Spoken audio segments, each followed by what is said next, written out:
किसी कौम की पहचान उस कौम की मस्जिदें और मदरसे हुआ करते हैं। मस्जिद भी देख ली हमने, आप मदरसा भी देखा। बड़ी कल्बी तकलीफ होती जब हमारी कौम ढोलक बजाने वालों, हारमोनिया बजाने वालों पर, नचनियों पे, गवैयों पे, कव्वालों और कव्वाला पे लाखों रुपए खर्च करती है और मदरसे का संडास नहीं बनवा पाती। क्या उसको भी जीने का हक है? मेरे पास कोई लतीफा नहीं है कि मैं आपको हंसा कर सकूं, न ही मेरे पास जन्नत का कोई टिकट है कि मैं आपको बांट कर जाऊंगी। सब क्या नाम जीतापुर के लोगों, मेरे पास जन्नत का टिकट भी नहीं है कि आप सबको एक एक टिकट देके जाऊंगा। 3rd AC वाली बोगी तुम्हारे लिए है, 1st AC वाली तुम्हारे लिए है, मेरे पास वो भी नहीं। जो कौम हर दिन सोते सोते इस खौफ से गुजारती हो कि सुबह खैरियत से होगी या नहीं होगी, वो कौम भी इस दुनिया में बहुत ही हुल्लड़बाजी के साथ जिंदा है। पूरे मुल्क की यही कंडीशन हमारे मुसलमानों की।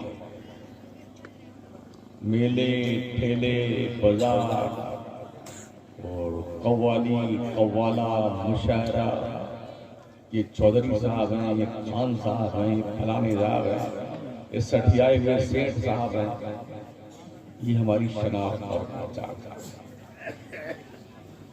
अल्लाह कहता है या युन्नास अंतुमुल फुकरा इलल्लाह, हे लोगों तुम सबके सब भिख मंगे हो, भिख मंगे अल्लाह के दरबार में, भिखारी। और भिखारियों को ये जेब नहीं देता है कि वो कर्राते फिरे। शराफत से अल्लाह की जमीन पर रहो, शराफत से। और 3 बार अल्लाह का रिज़्क खाते हो ना, कम से कम 5 बार खुदा की बंदगी करके सजदे शुक्र पेश कर लिया करो अल्लाह।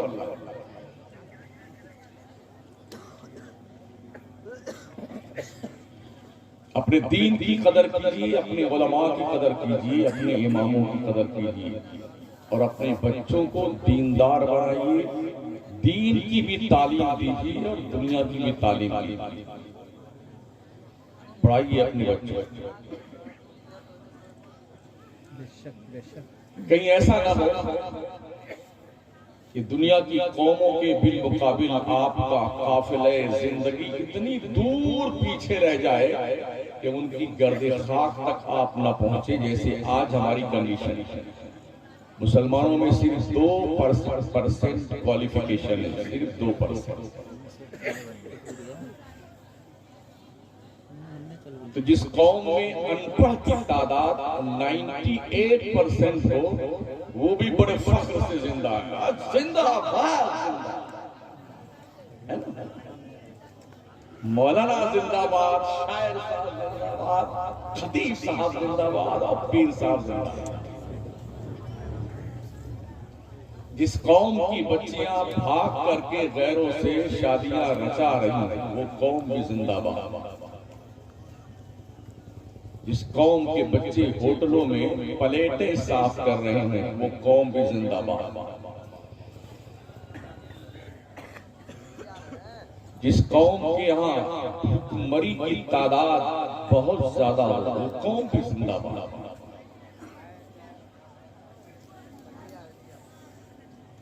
अल्लाह इरशाद फरमाता है वलतकुम मिनकुम उम्मतुन यदऊना इलल खैर यामुरूना बिल मारूफ व यनहौना अनिल मुनकर।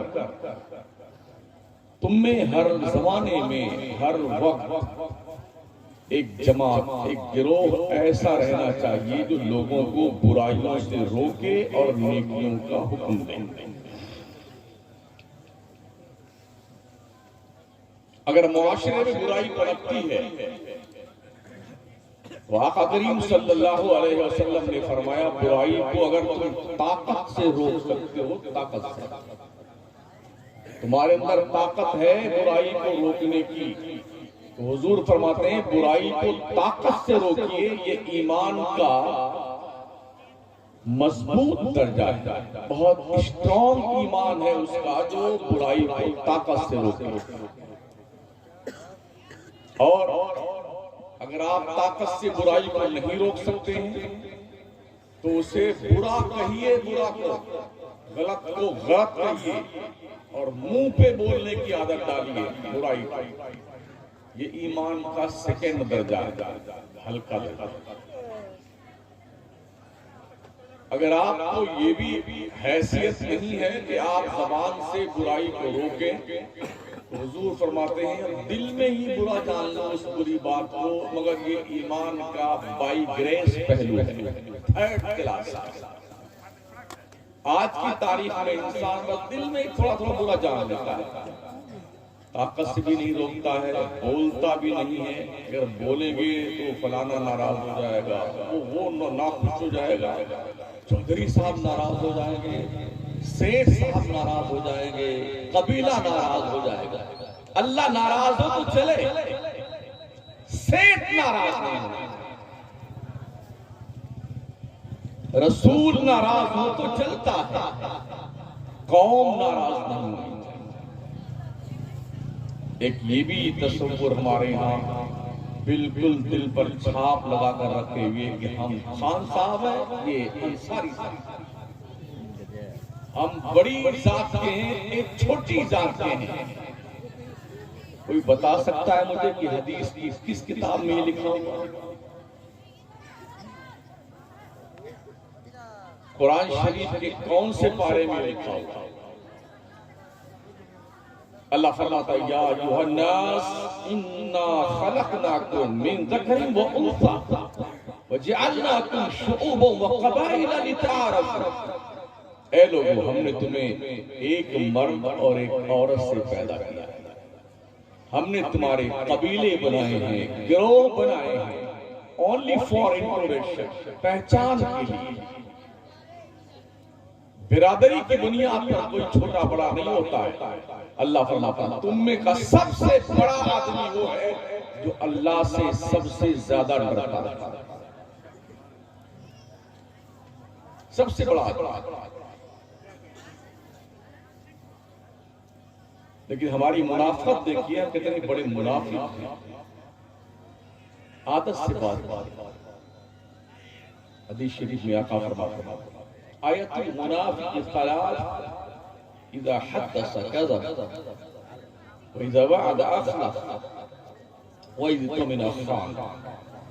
मुनाफिक की तीन पहचान है, तीन। जब बात करे तो झूठ बोले। कितने ऐसे लोग धड़ल्ले से झूठ बोलते हैं और वो उससे समझते हैं कि बहुत कामयाब आदमी में हो, मैंने तो ऐसी पढ़ाई पट्टी उसका दिमाग सही हो रहा, झूठ बोल। और मेरे आका फरमाते हैं ऐसा शख्स मुनाफिक है, मुनाफिक जो बात करता हो तो झूठ बोलता हो। ये भी आका ने इरशाद फरमाया। मुनाफिक की दूसरी पहचान ये है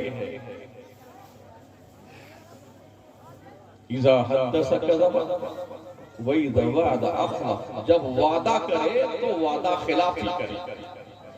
कितने ऐसे लोग हैं जो वादा खिलाफी में नंबर 1 है। अगर किसी ने आपका कुछ कर्जा वर्जा ले लिया है तो दोबारा 2-4 बार मुतालबा करेंगे तो वो रास्ते बदल देगा। वादा खिलाफी, जी बस आ रहा हूँ, बस पहुंच गया, वहां पहुंचा हूँ और वहां पहुंचा हूँ, है अभी अगर मुगल सराय में, अब क्या बोलता हूँ, वो पहुंच गया। झूठ बोलते हो, बाज़ाब्ता होगा है, लिए 50 के बीच में 10 के बीच में सीट पे बैठा हुआ है। ये रोज हम आए दिन देखते सुनते रहते हैं। कोई कहीं से पूछता कहाँ हो, अब है वो बनारस में, कहाँ आगरा पहुंच चुका हूँ। ये मुनाफिक की शनाख्त और पहचान है। भाई ज़बादा अखलफा, जब वादा करे तो वादा खिलाफ। वही तो मिला। तीसरी पहचान मुनाफिक की ये है कि जब उसके पास अमानत रखी जाए तो खयानत कर जाए।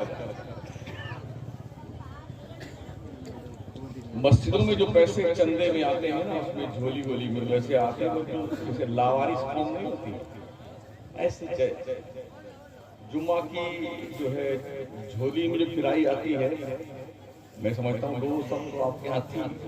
अगर जुम्मा की नमाज पकड़ लें तो 5-6 हो जाती है, शायद 1000 रुपया पहुंचता होगा कि नहीं पहुंचता, इमाम जाने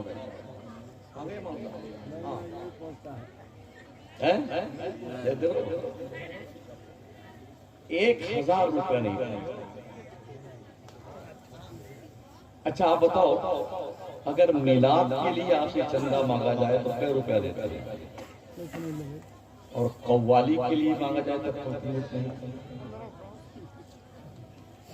सुन लीजिए आप कायदे से बैठ करके। मुझे बहुत जोर से चिल्लाना भी नहीं आता, मैं चिल्ला के तकरीर भी नहीं करता। मुझे कौम को कुछ बातें समझानी होगी, और मुझे इस बात का भी शौक नहीं हो कि अगले साल फिर मुझे बुलाएगी।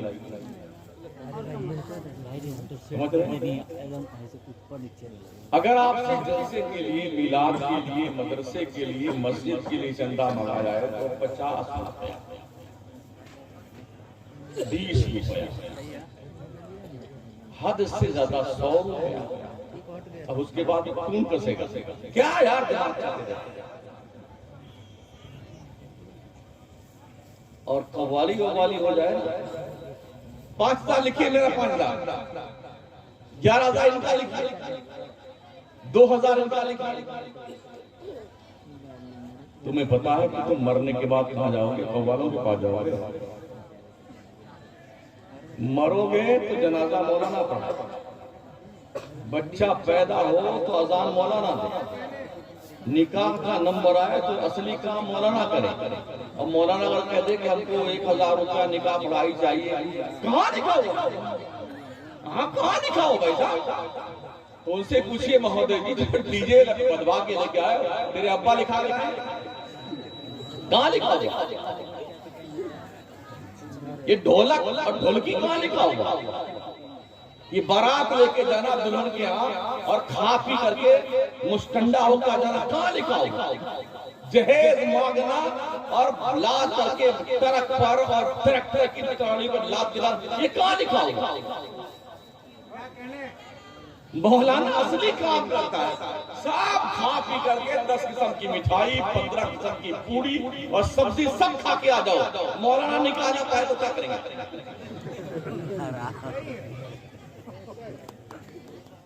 बेगम उधर बैठी है, दुल्हा राजा उधर बैठे, जाओ। तो जो असली काम करता है उसे 500 रुपए, 300 रुपए, और ढोलकिया वाले को, कव्वाल को, झुंझुनिया वाले को, टुनटुनिया वाले को, हारमोनियम वाले को, ढोलक वाले को, नचनियों को, गवैयों को, डांसर को, ऐसा बेटा गद्दी का नोट लेके आता है बैंक से कड़ी यूं निकाल सठिया गया। जिस कौम के बच्चे मारे मारे फिरते हो और वो कौम अपने पैसे हलाल कमाई के नचनियों पर, हिजड़ों पे, थर्ड पर्सन इंसानों पे, गवैयों पे लुटाती हो, उस कौम को बहुत जल्द मर करके अपनी कब्र में जा करके खुदा को हिसाब देने की वक्त आने की जरूरत है।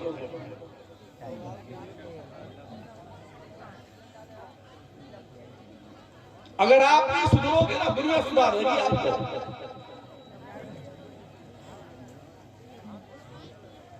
बाज़ाब्ता कुरान और हदीस मौजूद है, जब बंदा अल्लाह की नहीं मानता है ना, तो अल्लाह उस कौम पर जालिम बादशाहों को मुसल्लत कर देता है, फिर वो पूरा भुगतान करते हैं।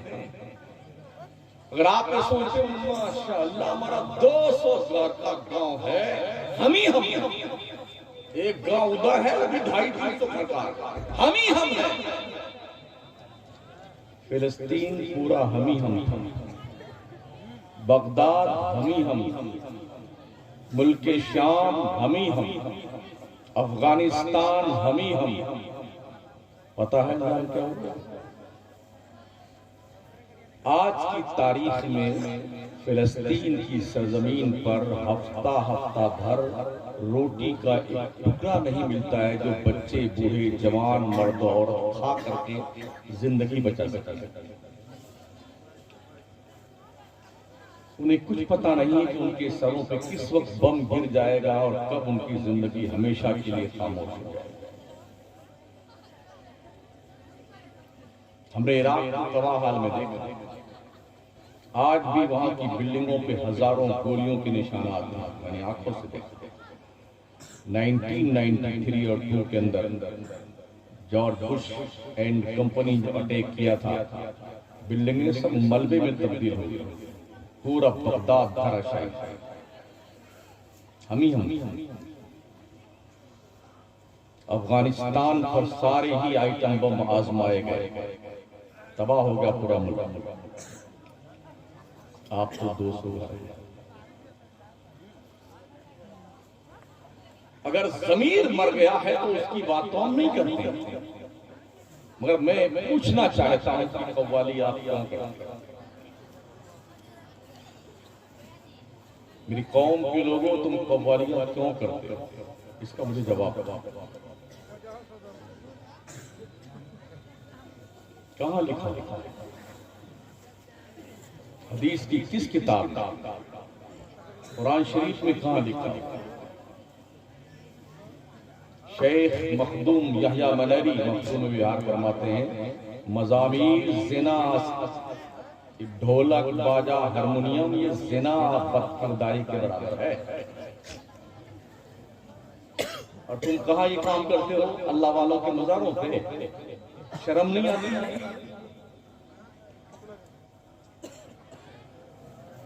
हुजूर महबूब इलाही निज़ामुद्दीन औलिया फरमाते हैं, मज़ामीर हराम अस्त, हराम अस्त, हराम अस्त। ढोल, बाजा, हारमोनिया, टुनटुनिया, झुनझुनिया हराम है, हराम है, हराम। जब कव्वाल से जी नहीं भरता तो कव्वाला लेके आते हैं। यहाँ लाते कि नहीं आते मुझे पता नहीं, लेकिन चूंकि पूरे मुल्क में जाता हूँ, हमारी कौम के पगलाए हुए लोग हर जगह एक जैसी रहती है। एक उधर बैठता है कव्वाल और एक कव्वाल इधर बैठता है, बीच में एक कव्वाला बैठती है, बेहया, बेशरम, बेगैरत, आवारा, सज धज करके। हमने अपने बचपन में देखा था, किसी भी गवैये और नचनियों को लोग कुर्सी पे बैठने की इजाजत नहीं देते, यानी ये पेशा इतना बुरा माना जाता था कि नचनियों और गवैयों को कुर्सी पे बैठने का अधिकार नहीं था। किसी मुहज्जब बाइज्जत समाज में उसे इज्जत की नजर से देखा नहीं जाता। कैसा दौर आया, इज्जतदार लोग नीचे बैठते हैं और ये जलील लोग यहाँ बैठते हैं। वही नीचे में से वाह वाह वाह वाह वाह, क्या बात है, ये 1000 फलाने सठियाए हुए सेठ की तरफ से यही हो रहा है।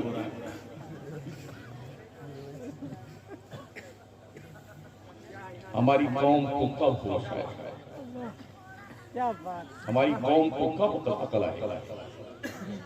मेरा रब तो इरशाद फरमाता, मेरे बंदो तुम मेरी बारगाह में आकर मुझसे कुछ मांगते क्यों नहीं? तुम मेरा मकाम नहीं जानते। तुमने अल्लाह की कदर नहीं की जैसी कि उसकी कदर करनी चाहिए। अल्लाह फरमाता वलिल्लाहिल अस्माउल हुस्ना फदऊहु बिहा। अल्लाह के बहुत अच्छे अच्छे नाम है, बंदो अपने रब को उन्हीं नामों से पुकारो। कोई परेशानी आई, मुश्किल आई, दुख दर्द मुसीबत आई, अल्लाह के बारगाह में नहीं आएगा। बाबा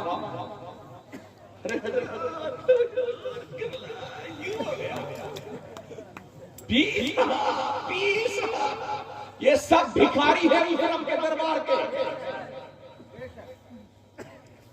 अल्लाह न चाहे तो कुछ नहीं मिलने वाला। सुन लीजिए कान खोल करके, वो बादशाह आज़म है।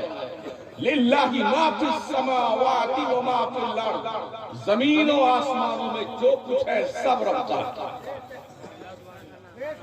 लिल्लाहि मुल्कुस समावाति वल अर्द, जमीन और आसमानों का बादशाह अल्लाह है। अल्लाह उससे नहीं मांगे। जब किसी बुजुर्ग से आप मांगो ना, वो बुजुर्ग भी उसी से कहता है अल्लाह तू दे दे, अल्लाह तू दे दे। और हमारी जब तक गरीब रहती है तो अल्लाह अल्लाह करती है। मालदार हुए और गाड़ी ले आए ना, तो देखा गाड़ी की आगे वाले शीशे पे लिखते हैं ये नजर मेरे पीर की दिया अल्लाह ने। और क्या लिखता है ये नजर मेरे पीर की। क्या राइट है?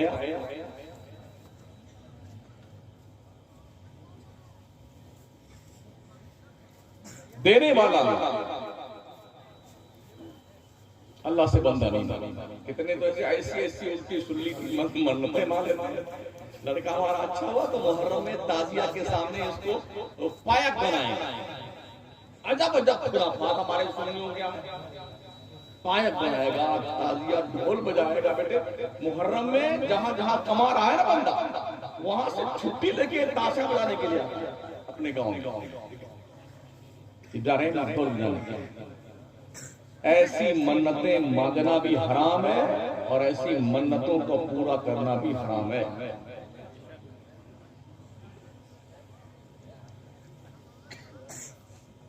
कुछ तो बाल छोड़ देंगे, फलाने बुजुर्ग के मजार पे जाएंगे, ये बाल वहीं उतरवाएंगे, ये मन्नत।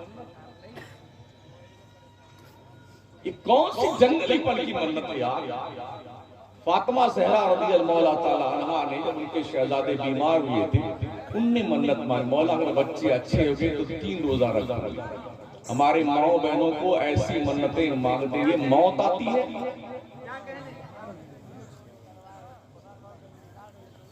यानी कि दिमाग की जो है बत्ती गुल हो जाती है ऐसी मन्नतें मांगने।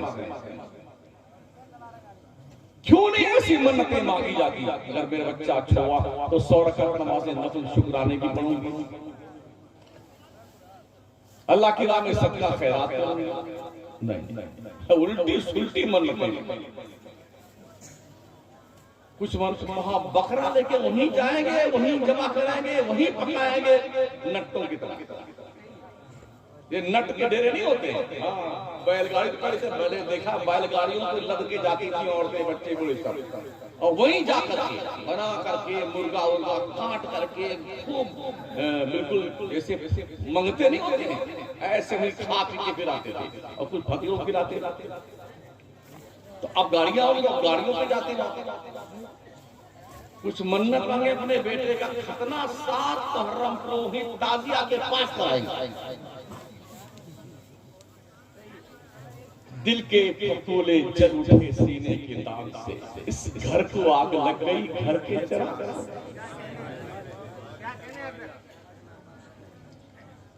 तुम्हें ढंग से जिंदगी जीने को नहीं दी जा रही है, फिर भी तुम्हें होश नहीं। जुल्म के पहाड़ तोड़े जा रहे हैं, होश नहीं आता। तुम्हें कोई मराहत हासिल नहीं है, फिर भी होश नहीं आता है। रोज गड्ढा खोदिए, रोज पानी पीजिए, फिर भी होश नहीं आता है। अगर हमने आपने इसी को जिंदगी समझ रखा है तो ऐसी जिंदगी तो जानवर भी जीता है।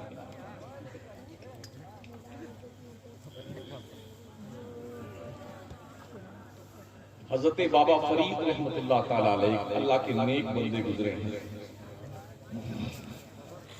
उनकी बारगाह में खातून आती थी, 3-4 बेटियां थी उनकी। बच्चियां जवान हो गई, अब शादी की फिक्र रही कोई खातून गरीब आई। वो बाबा फरीद की बारगाह में हजरत कुछ दे दीजिए, ताकि बच्चियों के हाथ पीले कर दें, इसकी जिम्मेदारी से सुबकदोश हो जाए। बाबा फरीद ने कहा अल्लाह से मांग बंदी, अल्लाह से, मैं भी अल्लाह ही से मांगता हूँ, तू भी अल्लाह से मांग। मगर वो जिद्दी नीति का नहीं, अब तो तुमको कुछ देना ही पड़ेगा, कुछ देना पड़ेगा। जब बिल्कुल वो पीछे ही पड़ गई नहा धो करके, समझो यूं, तो हजरत ने फरमाया चाहे मिट्टी का ढेला लेके आ जाए। तो इतना बड़ा ढेला लेके आई मिट्टी का। बाबा फरीद ने 3 मरतबा कुल अल्लाह शरीफ पढ़ा, उस पे फूंक मार दिया, तो वो मिट्टी का ढेला सोना बन गया। का ले जाए इसको और अपने बच्चियों की शादी वादी कर ले और जो गरीबी है उसे दूर कर ले। वो लेके बहुत खुश होके घर गई। उसने सोचा कि बाबा फरीद ने 3 बार कुल अल्लाह ही तो पढ़ा है, तो नुस्खा हाथ आ गया, तो एक के ढेला क्यों सोना बना। एक झुआ भर करके मिट्टी का ढेला चुन चुन के बढ़िया बढ़िया लेके आई खेत से। पूरा घर धुला, खुशबू लगाया, सुलगाया, खुद भी नहाया, वजू किया, चकाचक। और 3 मरतबा के बजाय 300 मरतबा कुल अल्लाह पढ़ती रही। मिट्टी टस से बस एक दिन नहीं, रात भर पढ़ती रही, फिर दिन भर पढ़ती रही, फिर रात भर, 3 दिन 3 रात और एक ढेला भी पीला नहीं रहा।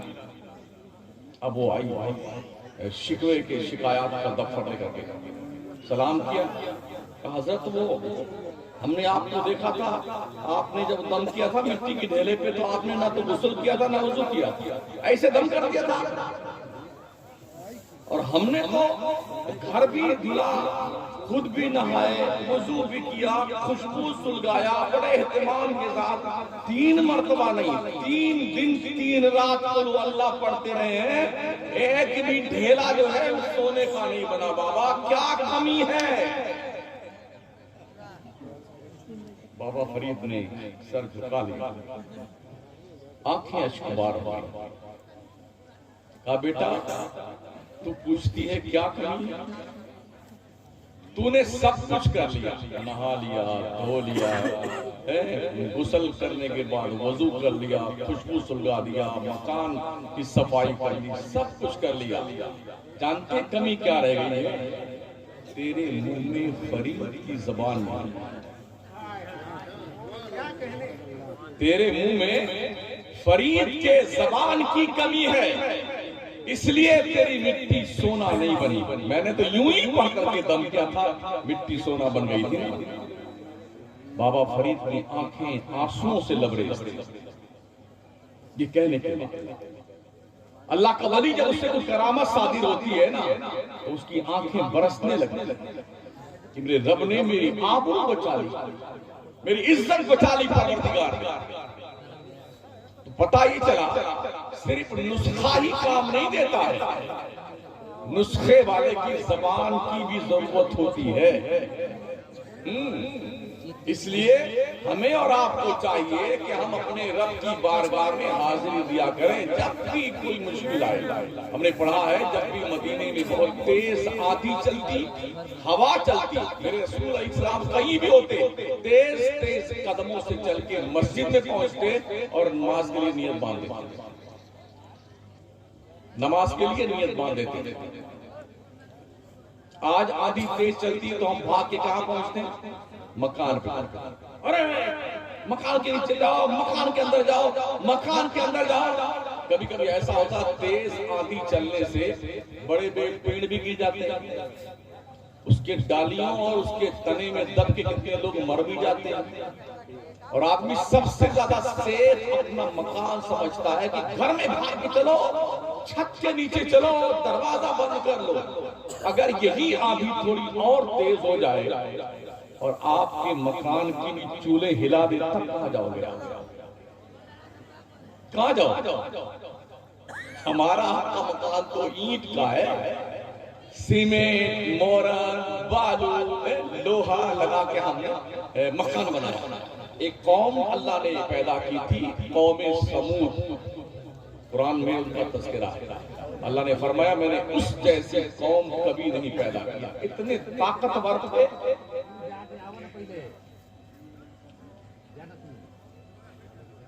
उस कौम के लोग इतने ताकतवर थे, पहाड़ है पहाड़ पत्थर वाला, ऐसे हाथ डालते और पत्थर अंदर से निकाल लेते।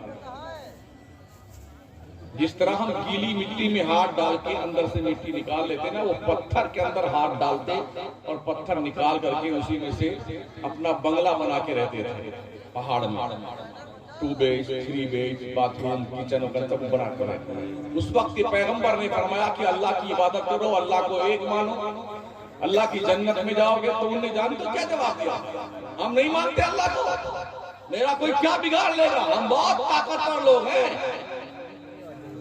हमने बढ़िया मकान बनाए हैं, पहाड़ों में मकान बनाए, बहुत मजबूत महल हमारा है, कुछ कोई बिगाड़ नहीं सकता। अल्लाह ने जिब्रील से कहा, जिब्रील जा रहा है, इनको इनकी औकात बता दो, उठाइए परेशान। जिब्रील आए, ये छोटी वाली उंगली देख रहे हैं, कानी उंगली, इसका जो ऊपर का पोर है शहर के किनारे ऐसे लगाया जमीन के अंदर और पूरे शहर को ऊपर उठा लिया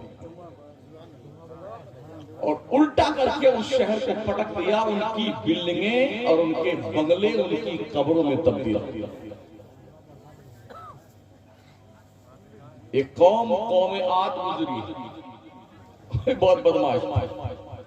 तो अल्लाह ने 7 रातें 8 दिन, 7 लयाली और 7 अय्याम हुसूमन फतरल कौम फीहा सरअ कान्नहुम आजादु नखलिन खाविया। अल्लाह की नहीं मानी तो अल्लाह ने 7 रातें 8 दिन उन पर आंधी चलाई। आंधी इतनी तेज आंधी, उनके मकान को दूसरे मकान से उठा के टकरा दिया, पहाड़ों से टकरा दिया, एकदम चकनाचूर करके रख दिया। वो ऐसे हो गए जैसे खाई हुई खेती होती है, कान्नहुम आजादु नखलिन खाविया, जैसे 150 गाय भैंस नील गाय किसी हरी भरी खेती में घुस करके चर जाए, कुछ ना बचे, ऐसे ही उनका शहर कर। आप इस ख्याल में,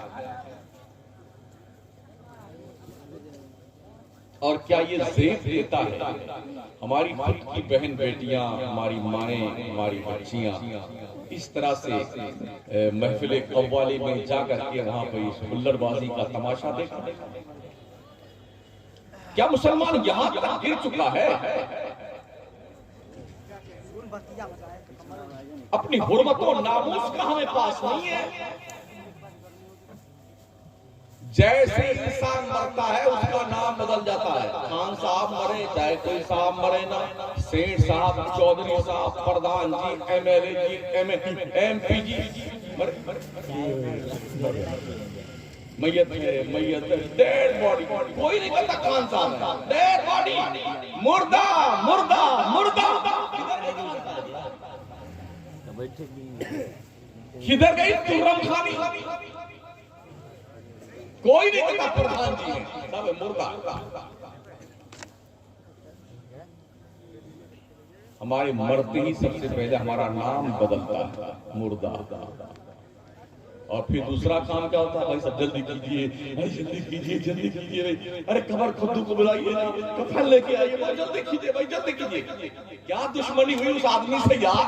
तो तेरा बाप, तेरा भाई, तेरी माँ, जिसने कमा कर तेरे लिए घर बनाया, इतनी जल्दी तेरी दुश्मनी उससे? जल्दी कीजिए, जल्दी कीजिए। आज तक मुझे एक रेफरेंस दे दीजिए कि किसी ने अपने बाप की डेड बॉडी को 10-5 दिन फ्रिज में सजा कर रखा। अब हम आपको भी नहीं जाने देंगे, किसी फ्रिज में सजा कर रखेंगे। एक मिसाल दीजिए, किसी ने ऐसा किया? कितना लाडला बेटा आपका क्यों ना हो, जो बुढ़ापे में इकलौता बेटा आपको मिला, बहुत प्यार हो, अजीज जान हो, ऐसा बच्चा मर जाए तो क्या नहीं हम अपने इस प्यारे बच्चे शहजादे को फूल की तरह रुखसार वाले गुड्डू का पुत्र बेटे को, इसको हम कब्र में डालेंगे, हम इसको सजा कर फ्रिज में रखेंगे। ऐसा किसी ने किया? किसी ने। तो फिर किस सोच में आप मुब्तला, किस सोच? आगाह अपनी मौत से कोई बशर नहीं, सामान 100 बरस का है, पल की खबर। इसलिए हर रोज सोने से पहले दिन भर के गुनाहों और नेकियों का कैलकुलेशन करके सोइए, तौबा करके सोइए। इसलिए कि आजकल लोग सोते हैं तो फिर सोते ही रह जाते हैं, और फजर में मुअज्जिन साहब अज़ान के बाद ऐलान करते, बहुत अफसोस के साथ आपको ये खबर सुनाई जाती है, बड़ी दुखद खबर है, फलाने साहब जो रात में सोए थे अचानक जहानी हो गए। जनाब के जनाजे की नमाज ज़ोहर की नमाज के बाद पढ़ाई जाएगी। वो हम में से कोई भी हो सकता है। अब दुनिया मजरुल आखिरा, ये दुनिया आखिरत की खेती है। अगर तुमने इस दुनिया की जिंदगी में बबूल के दरख्त उगाए हैं तो कांटों ही की उम्मीद कीजिए, इससे गुलाब के फूल नहीं मिलने वाले। हाँ, गुलाब के फूल नहीं मिलेंगे इससे। इअमल मा शी'त कमा तदीनु तुदाम, जैसी करनी वैसी भरनी। कब तक आप ऐसा? हम कश्मीर से लेकर कन्याकुमारी तक जाते हैं, साउथ इंडिया को छोड़ दीजिए, कश्मीर का इलाका भी छोड़ दीजिए, महाराष्ट्र के इलाके को छोड़ दीजिए, बकिया सारा मुल्क का मुसलमान इतना जाहिल है, इल्ला माशाअल्लाह। कुछ पढ़ने लिखने का मतलब नहीं। 10 साल का बच्चा, वो भी होटल में प्लेट साफ, कोई गले में पान की दुकान लड़का के दुकान पान बेचते हैं। ये पैसे जो आप हुल्लड़बाजियों पे खर्च करते हो ना, इस पैसे को इकट्ठा करके अपने गांव में कम से कम एक स्कूल इंग्लिश मीडियम इंटरमीडिएट तक बना दो। है गांव वालों को स्कूल है आप गांव में? अरे कुछ तो बोलो भाई साहब। प्राइमरी, हमें पता है प्राइमरी स्कूल कैसा होता है हमारे भारत, हमें पता है। अध्यापक साहब बैठ के कुर्सी पे खैनी खा रहे होते हैं और बच्चे बैठे हुए मक्खी मार रहे। ये हमारे प्राइमरी स्कूलों का हाल है।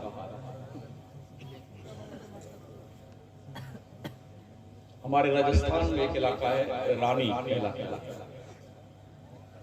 सरकारी स्कूल में टीचर साहब पढ़ा रहे थे बच्चों को। बच्चों बताओ आगरा का ताजमहल कहाँ है? बच्चों ने कहा ताजमहल कहाँ? आगरा में। सर आगरा में? कहा बिल्कुल नहीं, ताजमहल आगरा में नहीं है। कहा सर कहाँ है? कहा हमारे बाली में है। बाली कस्बा है, गांव है, जहां पढ़ा रहे। कहा है बच्चों?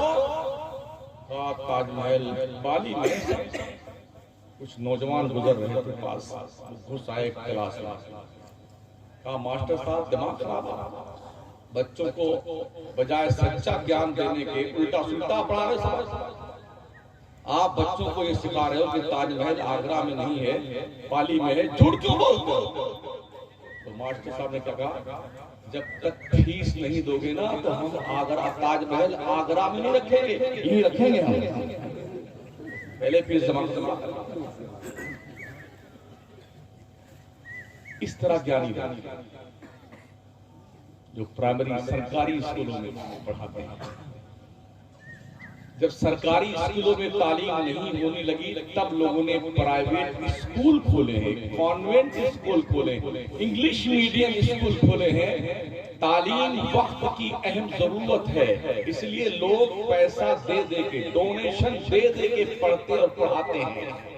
अब सरकारी मदरसे स्कूल जो है वहाँ बस लावारिस की तरह तालीम हो रही है, और मदरसे तो माशाअल्लाह जिंदाबाद हैं। इतना बड़ा जलसा आपका मौका था, सालाना उर्स होता है किसी साहिब मज़ार का, ये भी तौफीक आपसे ना हुई कि बाहर से मेहमान आ रहे हैं, कम से कम अपने मदरसे की चूना की पुताई करवा दें। मुझे सिर्फ एहसास दिलाना कि आप कहां खड़े थे। आज की तारीख में दुनिया की कौमें पढ़ रही हैं और पढ़ा रही हैं, और मस्त रहने वाली एक ही कौम है जिस कौम को हजरत मुसलमान कहते हैं। हुकूमतें मेहनत करें, अंगूठा टेक रहे ना एक, गाय भैंस चराएंगे फिर भी पढ़ने जाएंगे, सास बहू एक साथ पढ़ेगी, महिला अनपढ़ नहीं रहेगी। हुकूमतें परेशान है बेचारी, कोशिश कर रही है, हम हैं कि सुधरने को तैयार। 12वीं पास करते करते मुस्लिम कम्युनिटी का 14% स्टूडेंट ड्रॉप आउट कर जाता है। और मैं समझता हूं जब यूपी, बिहार, झारखंड, कोलकाता के इलाके में जाने आने का होता है ना, तो इतना पान, पूड़ी, बीड़ी, खैनी, सिगरेट खाता है बंदा, इतना खाता है, लगता है शायद इसी के लिए पैदा, इसी के लिए पैदा।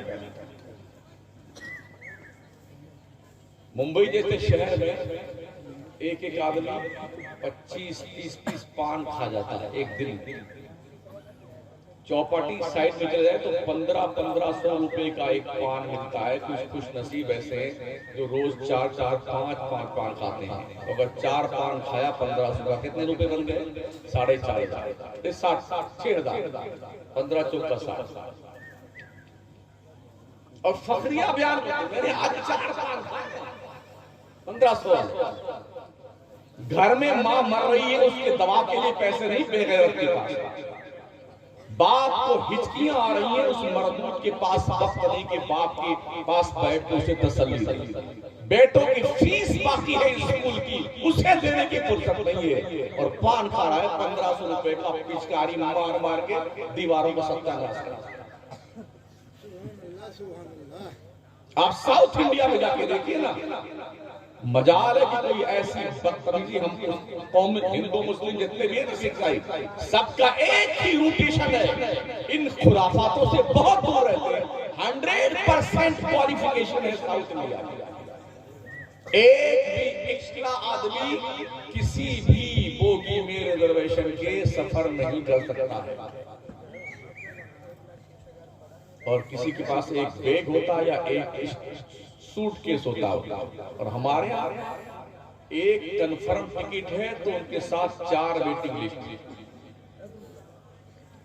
10 लाठियां बांध के लाता है, 5 छतरियां लेके आता है, जो पानी भरने का जरीके होता है उसको भी लाद लाता है बेटा, और बोरा में भर के सामान लाता है। और बंबई बीटी स्टेशन से ही मार खाना शुरू करता है ना पुलिस वालों के, धक्का मुक्का, और जब तक बिहार यूपी न पहुंच जाए तब तक वो गाली खाता है, धक्का खाता है। 50 इसको दिया, 20 रुपए। क्यों नहीं पढ़ते हो? तालीम का कोई विकल्प नहीं है, और तालीम ही इंसान को जानवरों से मुमताज करता है। इसलिए पढ़िए। हम भी इंसान हैं, जानवर भी जो है वो जानवर। जितने हिस्से हमारे जिस्म है उतनी बॉडी के पार्ट उसके हिस्से हैं। हमको भी हैवान कहा जाता है, जानवर को भी हैवान कहा जाता है। दोनों में फर्क क्या? इल्म का, अक्ल का, बोलने का। हमारी बोली पल्ले पड़ती उसकी नहीं। लेकिन आप यकीन कीजिए, भी मैंने लॉकडाउन से पहले दिल्ली में एक तोता था, वो 9 करोड़ रुपए बिका। हाँ, उसमें सोने चढ़े हुए थे, हीरे जवाहरात नहीं। तोता कितना बड़ा होता है? 100 ग्राम गोश्त रहता होगा इसमें। मगर ट्रेनर ने उसे ट्रेंड ऐसा किया था, कई जानवरों की बोली बोलता था, इंसानों की बोली बोलता था, क्या क्या उसे रटा और सिखा दिया था। तो उस मनमोहक आवाज और लैंग्वेज सीखने की बुनियाद पर बोली लगी तो 9 करोड़ रुपए में तोता राजा बिके। अगर हम अशरफुल मखलूकात की औलादों को ट्रेन करें, बच्चों को पढ़ाएं, तो क्या ये कीमती नहीं बन सकते?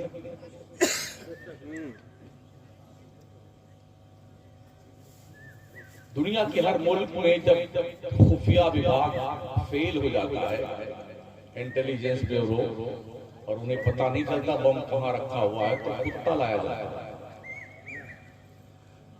कहीं अफवाह फैल गई कि फ्लाइट में संदिग्ध हालत है, कुत्ता लाकर सूंघेगा।